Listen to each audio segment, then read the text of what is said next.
Die Here is my vesting, die Here is my krag. Hy's my bron en hy's my redder, die een op wie ek wag. Die Here is my voorspoed, hy sal vir my voorsien, soos 'n pa sorg vir sy kinders, gee hy meer as wat ek ooit sou kon verdien.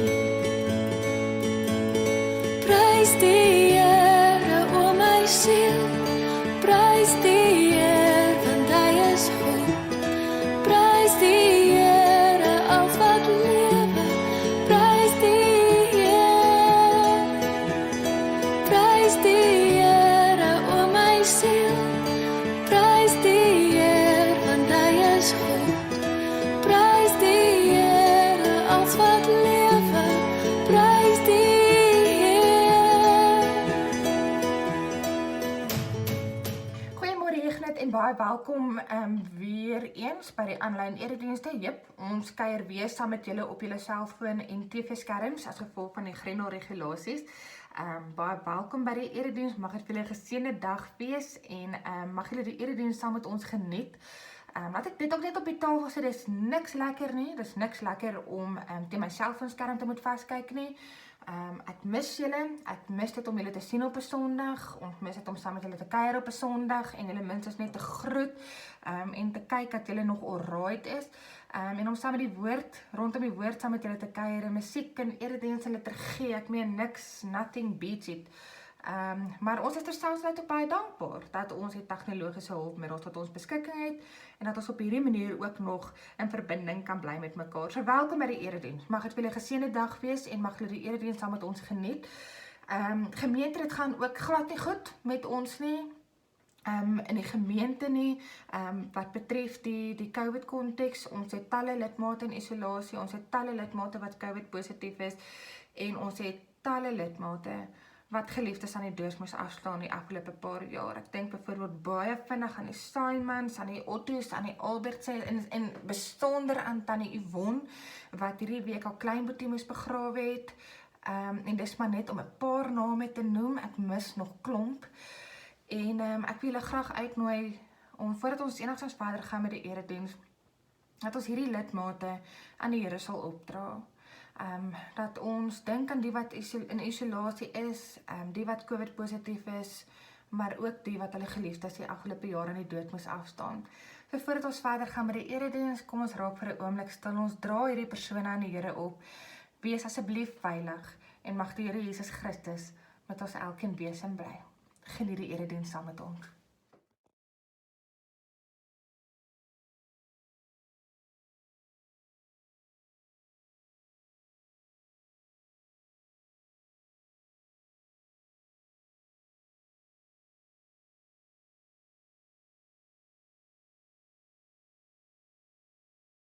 Jesus wept the falling tear, in mercy flowed beyond all bound.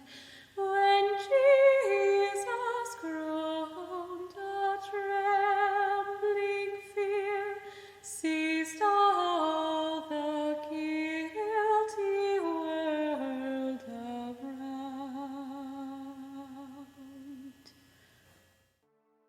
Ek kyk op na die berge, waar vandaan sal daar vir my hulp kom? My hulp kom van die Here, wat hemel en aarde gemaak het. Genade, vrede en vrede van God ons Vader, sy Seun ons Here Jesus Christus en die Heilige Gees wat in julle is om julle te lei, om die kerk van God in die wêreld te wees. Amen. Ons Vader wat in die hemel is, laat die naam geheilig word en laat die koninkryk kom. Here, laat u wil ook op die aarde geskied net soos in die hemel. Gee ons vandag ons daaglikse brood en vergeef ons ons oortredings, soos ons ook die vergewe wat teen ons oortree. En laat ons nie in die versoeking kom nie, maar verlos ons van die bose. Want aan u behoort die koninkryk en die krag en die heerlikheid tot in alle ewigheid. Amen. Julle het gehoor dat daar gesê is, 'n oog vir 'n oog en 'n tand vir 'n tand. Maar ek sê vir julle, julle moet julle nie teen 'n kwaadwillige mens verset nie. As iemand jou op die regterwang slaan, draai ook die ander wang na hom toe. As iemand jou hof toe wil vat om jou onderklere te eis, gee hom dan ook jou boordklere. As iemand jou dwing om sy goed 1 kilometer ver te dra, dra dit vir hom 2 kilometer. Gee aan hom wat iets van jou vra, moet hom wat van jou wil leen nie afwys nie. Julle het gehoor dat daar gesê is, jou naaste moet jy lief hê en jou vyand moet jy haat. Maar ek sê vir julle, julle moet julle vyande lief hê en julle moet bid vir die wat julle vervolg, sodat julle kinders kan wees van julle Vader in die hemel. Hy laat immer sy son opkom oor slegtes en goeies, en hy laat reën oor die wat reg doen en oor die wat verkeerd doen. As julle net die lief het wat vir julle lief het, watter loon kan julle dan nog verwag? Maak die tollenaars nie ook maar net so nie? En as julle net julle broers groet, wat doen julle meer as ander? Maak die heidene nie ook maar net so nie? Wees julle dan volmaak, soos julle hemelse Vader volmaak is. Daar is sekere goed wat kenmerklik is van sekere kulture, sekere lande, en dit is customs of goed of mense of landmarks wat onlosmaakbaar deel is van 'n bepaalde groep mense, kultuur of land. As ek byvoorbeeld vir jou vandag sê Putin, gaan jy onmiddellik vir my sê Rusland, né? President van Rusland. As ek vir jou vandag sê Donald Trump, gaan jy dadelik vir my sê FSA, voormalige uitgesproke president van die FSA. As ek byvoorbeeld vir jou sou sê die Eiffel Tower, gaan jy onmiddellik vir my kan sê dis Parys, Frankryk, al was jy nog nooit daar nie. En al het jy dit nog nooit gesien in lewende lywe nie. As ek vir jou sê Lionel Messi, gaan jy dadelik vir my sê Argentynse voetbal. As ek vir jou sê braaivleis, rugby, melktert, koeksisters en 'n president wat se tablet gesteel word, gaan jy onmiddellik vir my sê dit is Suid-Afrika. Daar is sekere goed wat net so kenmerklik is. Die een kan nie sonder die ander gaan nie, asof dit sinoniem is aan mekaar. En net so in God se koninkryk is daar goed wat sinoniem is aan God se karakter, aan die karakter van die drie enige God, aan die wette van God, aan die regering van God, aan die koninkryk van God en aan die kerk van God. En Jesus probeer in vandag se teksgedeelte probeer hy vir ons meer 'n kopskuif bring as wat ons goed moet letterlik opneem. Want as jy nog jou Bybel vir jou oop het, die teksgedeelte vooraf wat gaan oor kuisheid, nê? Elkeen wat na 'n ander vrou kyk en haar begeer het klaar egbreekend te hart gepleeg, as jou linker oog jou laat struikel, haal hom uit en gooi hom van jou weg. Dis brutal, reg? Dit is baie brutal. En ek meen, die Here het 'n man 'n visuele wese gemaak. Ek dink die helfte en die meeste of dalk die totale wêreldbevolking sal dan net met een oog loop. Want dis net hoe die Here 'n man gemaak het. Hy's visueel ingestel. En ek dink ons is 'n bietjie anders kyk oor Jesus se uitleg van die wette Matteus 5, omdat hy meer 'n kopskuif by ons wil meebring, om vir ons te laat verstaan dat God heeltemal anders werk en dat God se koninkryk heeltemal anders ingerig is as 'n aardse regering of 'n aardse koninkryk, en dat die wet van God vir jare op 'n manier geïnterpreteer was, maar dat ons dalk op 'n ander manier na dit moet begin kyk. En ek dink dat selfs 2000 jaar plus later na hierdie gesprek wat Jesus gehad het met die skare, dink ek sukkel ons nog steeds om God se wet en God se koninkryk en die manier hoe God operate in sy koninkryk in die wêreld eintlik te verstaan. Vandag se teksgedeelte gaan spesifiek oor vergelding, nê? En die hart daarvan is geregtigheid. Hoe dink ons oor vergelding en geregtigheid? En Jesus kom ook hier op 'n radikale manier ons gedagtes oor geregtigheid heeltemal swaai. Matteus is 'n Jood wat tot geloof gekom het in Jesus, en sy hele strategie met sy evangelie is om ander Jode te oortuig dat hierdie werklik die Messias is waarvan die Ou Testament praat. Wat slim is, nê? Want ek meen, as jy 'n Jood wil oortuig, gaan ontmoet jy hom tog daar waar hy is, en hy gebruik sy grondargumente om jou argumente te staaf. En so ook in die Matteus evangelie is daar tot 130 Ou Testamentiese aanhalings. Wat weer eens slim is, nê? Want ek meen, as jy Jood wil gaan oortuig, gaan jy tog sy bronne gebruik. En daarom ook het ons vermoed dat Matteus die eerste boek is in die Nuwe Testament, omdat dit vanweë die al die Ou Testamentiese aanhaling, die sprong tussen Ou en Nuwe Testament net makliker maak. Maar Matteus werk met hierdie strategie, wil die Jode oortuig dat hierdie waarlik die koning is waarvan die Ou Testament getuig en wat die Ou Testament voorspel. En Matteus doen dan natuurlik ook baie moeite in die eerste 4 hoofstukke van sy evangelie om vir ons te sê dat Jesus werklik hierdie koning is, dat hy hierdie Messias is. Hy plaas baie klem op die koningskap van Christus. In hoofstuk 1 in die Matteus evangelie word Jesus voorgestel as die seun van Dawid. Nou as jy 'n Jood was, het jy dadelik reg opgesit en belangstelling getoon omdat dit 'n sentrale begrip is in die Joodse kultuur en godsdienst. In hoofstuk 2 is Herodes die heerser van daai tyd, voel hy bedreig oor hierdie sogenaamde koningskap van Jesus en hierdie Messiaskap wat Jesus van Jesus, nê? En op so 'n manier dat hy 'n gruwelgebod afvaardig dat alle seentjies onder 2 jaar doodgemaak moet word. Natuurlik spring Jesus dit vry as gevolg van goddelike intervensie, vlug Josef, Maria en Jesus na Egipte toe. In hoofstuk 3, wanneer Jesus in die Jordaan gedoop word, dan kom sit God homself hierdie bevestiging van Christus se godheid, om bevestig hy dit self wanneer die hemel oopbreek en wanneer hy sê, hierdie is my seun oor wie ek my behaag. Hoofstuk 4, Jesus met die versoeking in woestyn met die Satan. Elke keer wanneer Jesus die Satan antwoord, haal hy Deuteronomium tekste aan, né? So sien julle hoe Matteus die Ou Testament gebruik tot sy voordeel en in sy strategie. En selfs dan sien ons dat Jesus heerser is oor die bose en oor versoekings. En dan kom ons in hoofstuk 5 en op hierdie stadium het Jesus al 'n massief klomp mense getrek om met hierdie groot skare wat hom volg tot die verskriklike bedreiging van die tempel en die dominees van daai tyd, nê? Maar hierdie skare wat hom volg en hoe Jesus begin leer en begin onderrig en te sê, goed, Matteus maak in die eerste 4 hoofstukke hom bekend as die koning. En dan in hoofstuk 5 van Matteus kom verduidelik Jesus hoe die heerskappy van hierdie koning werk, hoe die wette van God werk, hoe daar sekere definitiewe kenmerklike eienskappe is van God se koninkryk wat nie los kan staan daarvan nie. En Jesus wil, soos ek vir julle ook gesê het in die begin, Jesus wil, ons het baie versigtig wees om die teksgedeelte letterlik op te neem. Jesus wil op 'n manier ons kop kom swaai om te verstaan dat hy anders doen, dat sy koninkryk nie werk soos die koninkryk van die aarde nie, né? Ons kan so gou vasgevang raak in die aarde en hoe die wêreld wil hê ons moet goed verstaan en leef, dat ons heeltemal perspektief verloor oor ons roeping en hoe God wil hê ons moet goed verstaan en beleef. Nou ek en jy het nou maar net 'n bepaalde manier van vergelding en van geregtigheid en hoe dit moet werk. En die teks kom sê dit ook vir ons, né? Die teks kom sê vir ons baie duidelik, ons het 'n bepaalde manier van geregtigheid verstaan, 'n oog vir 'n oog en 'n tand vir 'n tand. En natuurlik haal dit Deuteronomium 19, Exodus 21 en Levitikus 24 aan.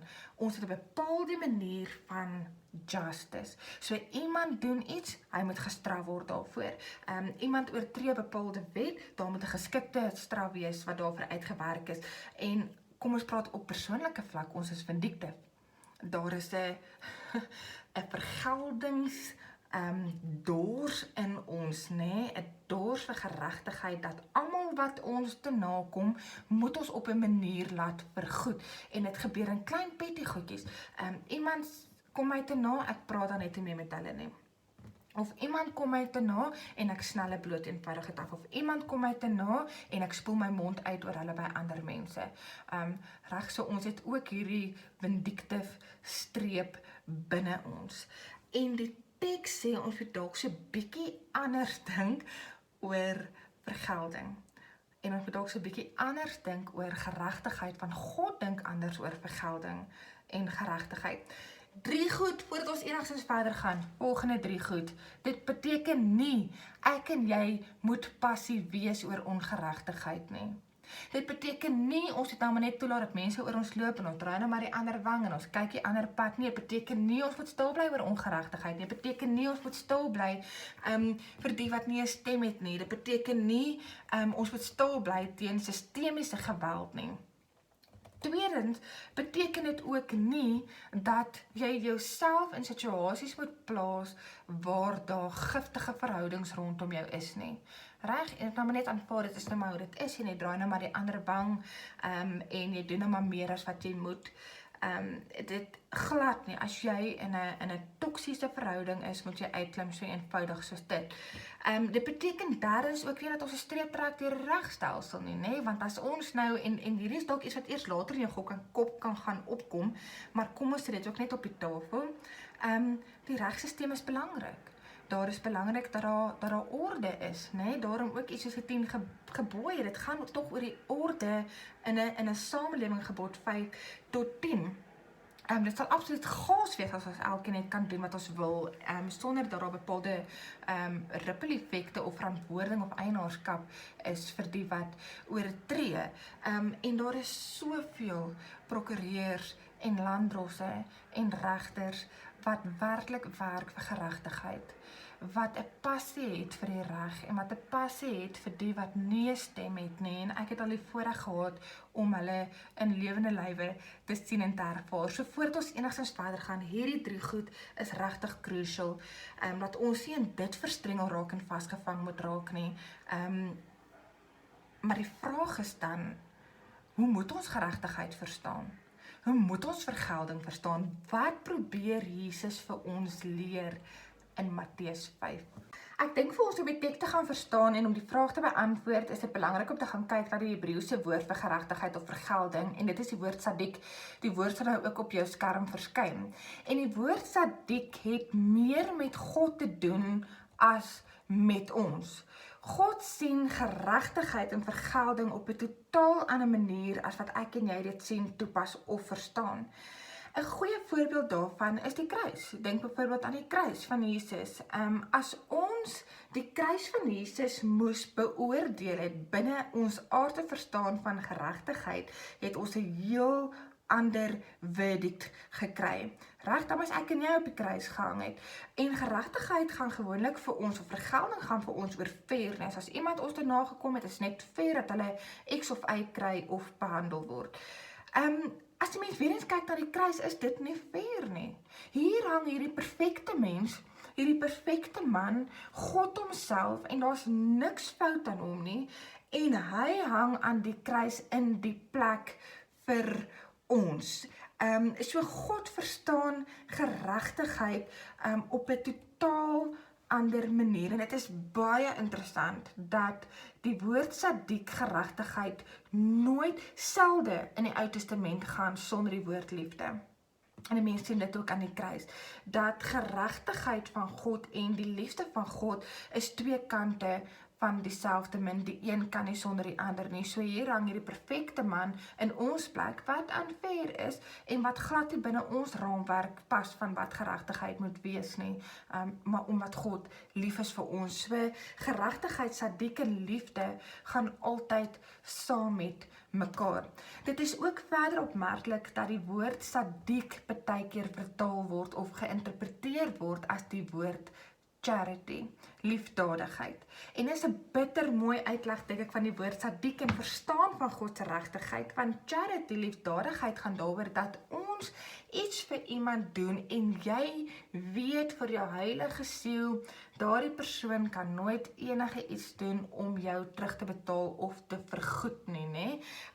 Dit is nou vergelding in 'n meer positiewe manier, maar het kom op dieselfde neer, né? Want dit trek op jou ons beeld skeef van dit wat ons insit, wil ons tog uitkry. En as iemand iets verkeerd gedoen het, moet hulle tog betaal daarvoor. So charity is, dink ek, as 'n baie mooi vertrekpunt om die geregtigheid te verstaan in terme van hoe Jesus dit probeer uitlê en hoe God geregtigheid, die sadik, verstaan.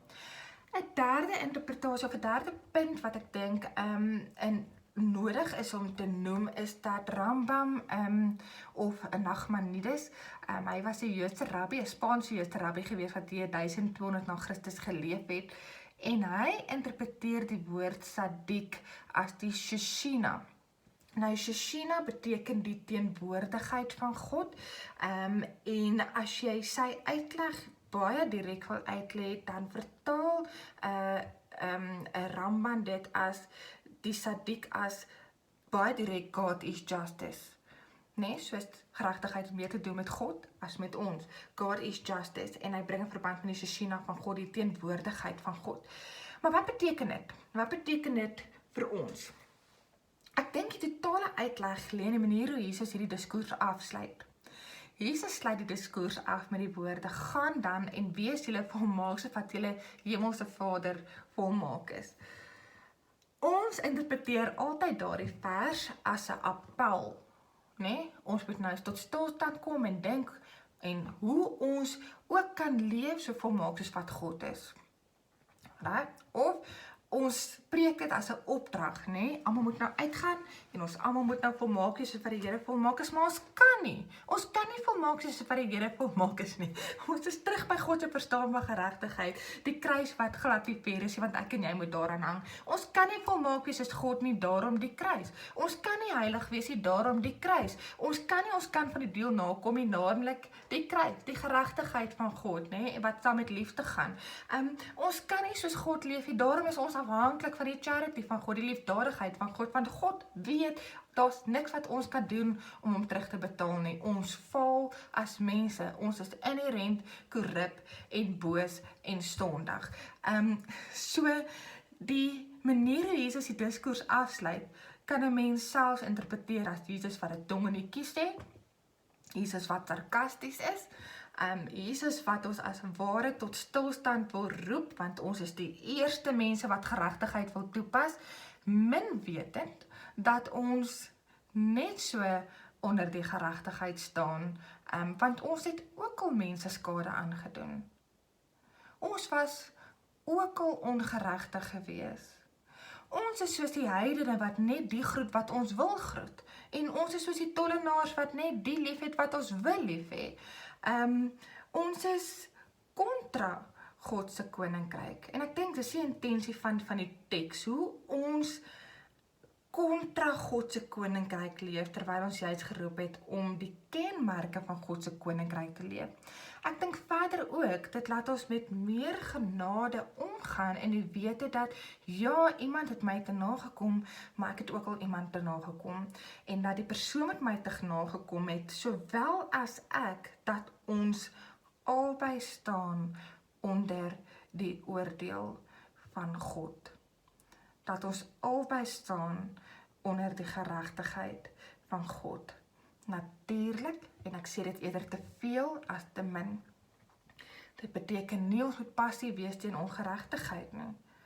Dit beteken nie dat ek nou moet stil bly nie. Dit beteken nie, die Bybel sê op talle plekke, God haat 'n skaal wat skeef weeg. God haat 'n skaal wat skeef weeg. Kyk na die wees en die wees, want dis hulle wat nie 'n stem het nie. Dis hulle wat geen regte het nie. Sien om na hulle, nee, daar's 'n aktiewe oproep om deel te neem aan hierdie koninkryk in God se wêreld. Die punt is nie dat ons die regstelsel van die tafel af moet vee of passief moet wees teen ongeregtigheid nie.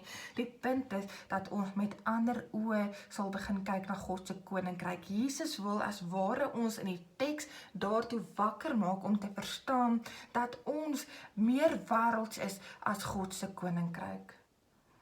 Dat ons liewer is vir teologie as mense. Dat ons liewer is vir die wet as vir mense, en dan raak dit 'n enorme probleem. Want dis nie hoe God dit sien nie. Die wet volg die liefde, nie andersom nie. Nie andersom nie. Paulus sluit aan by Jesus in Matteus 5, wanneer hy skryf aan die gemeente in Rome. En in Romeine 12, die teks gaan op jou bord ook verskyn, en hoor hoe ego dit iets van Jesus se probeer om te verduidelik hoe God geregtigheid in die wet sien. Paulus sê die volgende: moenie kwaad met kwaad vergeld nie, wees goedgesind teenoor alle mense. Ek meen, God laat sy son opkom oor die wat reg doen en die wat verkeerd doen. As dit moontlik is, so ver as van julle afhang, leef in vrede met alle mense. Moenie self wraak neem nie, geliefdes, maar laat dit oor aan die oordeel van God. Daar staan immers geskrywe, dit is my reg om te straf. Ek sal sadiek, ek sal vergeld, sê die Here. As jou vyand honger is, gee hom iets om te eet. As hy dors is, gee hom iets om te drink. Want deur dit te doen, maak jy hom vuurrooi van skaamte, moet jou nie deur die kwaad laat oorwin nie, maar oorwin die kwaad met die goeie. Dis Paulus wat aansluit by Jesus in Matteus 5 en op 'n manier sê dat jy so moet leef dat mense sal sien jy is kenmerklik van God se kerk en sy koninkryk. Paulus gebruik net 'n vreemde voorbeeld hier, sodat hulle kan skaam kry. Dis die besef waartoe daai mense gaan kom, hulle gaan skaam kry, maar daar gaan tog 'n bepaalde besef kom, 'n kopskuif sê Paulus, as jy vir hulle jou vyand iets gee om te eet en iets om te drink. En Jesus nooi ons ook vandag uit in 'n bepaalde kopskuif om te sê ons kan nie volgens die aardse verstaan van vergelding leef nie, want dit is 'n skeefgetrekte prentjie, want ons moet dan ook aan die ontvangkant staan van ons vergelding, want ons is aan die uitdeelkant van ongeregtigheid. Ons kan nie by die wêreld se reëls en standaarde leef en net die lief hê wie ons liefhet en net die groet wie ons groet, want ons het hierdie vindictive aversie teenoor die ander mense, want ons hou nie van hulle nie, ons stem nie saam met hulle nie, en dan kom ons te na. Jesus sê ons kan nie so leef nie. Dan is daar niks anders aan ons nie, as dat ons bloot aan die wêreld behoort nie. Op 'n manier moet ons so leef dat die Sheshina van God, die teenwoordigheid van God, die charity, die liefdadigheid, die sadiek van God, al hoe duideliker raak in die wêreld. Ons kan nie teologie liewer hê as wat ons mense het nie. Want die mense in die skare en die tempels en die dominees van Jesus se tyd was so vasgevang in die wet en is tot op die letter uitgevoel en is 'n oog vir 'n oog en 'n tand vir 'n tand, dat hulle die liefde en genade en die manier hoe God geregtigheid en vergelding verstaan het, totaal en al vergeet het. En hulle was niks anders as wêreldse burgers. Ek en jy word geroep om te verstaan dat daar 'n groter prentjie is. Dat daar iets bo hierdie woede, bo die hartseer, bo die seer in die wêreld, bo die ongeregtigheid, bo dood self, dat daar iets groter is as dit, 'n groter perspektief. En dit is die teenwoordigheid van God, the justice of God. En die wete dat God heers ook oor dit. Ja, ons is hier besig met geregtigheid, en natuurlik moet geregtigheid geskied, maar op die uiteinde van die dag heers God bo dit alles, bo elke koninkryk, bo elke heerser. Dis dalk kenmerkende eienskappe van sy koninkryk en ook van jou, sy kerk. En liewe huisgenoot, dit is vertroostend. Amen. Mag julle weet dat God drie-enig met julle elkeen sal wees en bly, dat ons elkeen onder sy geregtigheid en liefde leef, waarlik God met ons, Immanuel. Lekker week.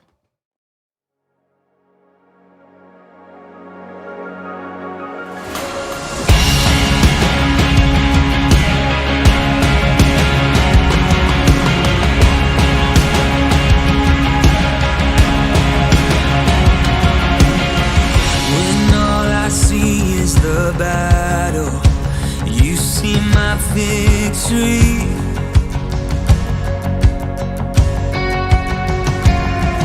When all I see is the mountain, you see a mountain moved. And as I walk through the shadow, your love surrounds me.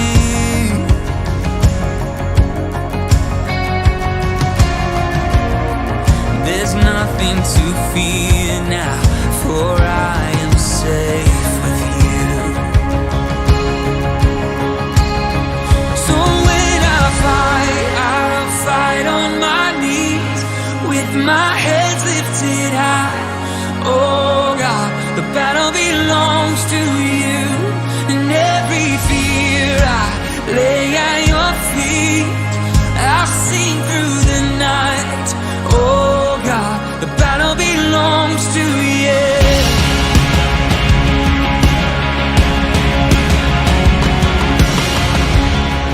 And if you are for me, who can be against me?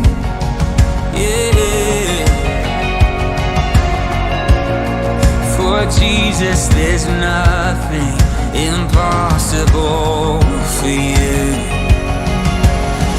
When all I see are the exits, you see the beauty.